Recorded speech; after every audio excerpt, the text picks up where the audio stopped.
LPU ప్లేస్మెంట్ల రికార్డులు సృష్టిస్తోంది. Final year student 2.5 కోట్ల ప్యాకేజ్ పొందుతున్నారు. 1700 మందికి పైగా ఎల్పియు స్టూడెంట్స్ 10 లక్షల నుంచి 2.5 కోట్ల ప్యాకేజెస్ పొందారు. విద్యా విప్లవం ప్రారంభమైంది లవ్లీ ప్రొఫెషనల్ యూనివర్సిటీలో. పులివెందుల్లో వైఎస్ఆర్సీపీ నాయకులపై పెట్టిన అక్రమ కేసులో పోలీసుల హైడ్రామా మామూలుగా లేదు.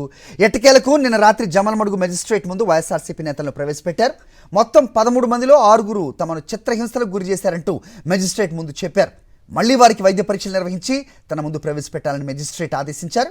కక్షపూరితంగా టీడీపీ వారితో తప్పుడు ఫిర్యాదు తీసుకుని పోలీసులు అక్రమ కేసులు పెట్టారని వైఎస్ఆర్సీపీ నేతలు ఆరోపిస్తున్నారు. పులివెందుల పిఎస్ నుంచి వేముల, అక్కడి నుంచి కడపకు తరలించేందుకు పోలీసులు ప్రయత్నాలు చేస్తున్నట్లు సమాచారం.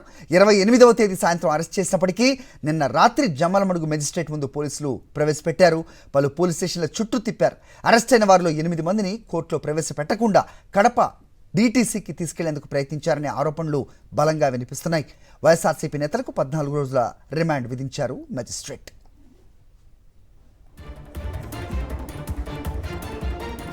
ఈ అంశంపై అప్డేట్స్ మా కరెస్పాండెంట్ శ్రీనివాస్ ఇస్తారు. శ్రీనివాస్, చెప్పండి, మొత్తానికి వైద్య పరీక్షలకు మళ్ళీ పంపించి తన ముందు ఉంచాలి అని మెజిస్ట్రేట్ చెప్పిన నేపథ్యం కనిపిస్తోంది.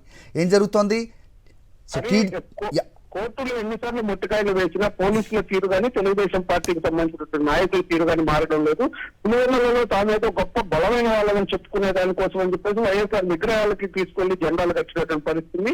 దాన్ని తొలగించడానికి పోలీసులకి వినతి పత్రాలు విన్నపాలు చేస్తే దాన్ని తొలగించకుండా ఏదైతే తెలుగుదేశం పార్టీ వాళ్ళ దగ్గర నుంచి ఒక తప్పుడు ఫిర్యాదును తీసుకొని వైఎస్ఆర్ కాంగ్రెస్ పార్టీకి సంబంధించి పులివెందుల్లో ఉన్నటువంటి మున్సిపల్ చైర్మన్, వైస్ చైర్మన్, కౌన్సిలర్లు ఇట్లా కీలకమైన నాయకులందరి మీద కూడా కేసు పెట్టి అరెస్ట్ చేసినటువంటి పరిస్థితి ఉంది. హైడ్రామా చేశారు, వివిధ పోలీస్ స్టేషన్లకు ఇచ్చారు. చివరికి కొంతమందిని విడదీసి 8 మందిని టీటీసీకి తీసుకెళ్లి అక్కడ కూడా తమపై దాడి చేసే ప్రయత్నము చేస్తారు, చిత్రహింసలు పెట్టే ప్రయత్నం చేశారని చెప్పేసి ఏదైతే మెజిస్ట్రేట్ ముందు బాధితులు చెప్పినటువంటి పరిస్థితి ఉంది. మెజిస్ట్రేట్ కూడా సీరియస్ అయి ఇమీడియట్ గా ఎవరి మీద అయితే పోలీసులు చిత్రహింసలు గురి చేస్తారో వాళ్ళకి మళ్ళీ వైద్య పరీక్షలు నిర్వహించి మళ్ళీ తన ముందు ప్రవేశపెట్టమని కూడా ఆదేశాలు ఇచ్చినటువంటి పరిస్థితి ఉంది. అక్రమ కేసులు కావాలని కవ్వింపు చర్యలు చేయటం, ఆ కవ్వింపు చర్యలకు వీళ్ళు ఎవరైనా వైఎస్ఆర్ కాంగ్రెస్ పార్టీ వాళ్ళు ముందుకు రాకపోతే ఈ విధంగా అక్రమ కేసులు పెట్టినటువంటి పరిస్థితి పోలీసులను అడ్డం పెట్టుకుని ఇటువంటి రాజకీయాలు చేస్తున్నారు అనేది కూడా అక్కడ ఉన్నటువంటి వైఎస్ఆర్ నేతలందరూ కూడా ఆరోపిస్తున్న పరిస్థితి కనిపిస్తుంది.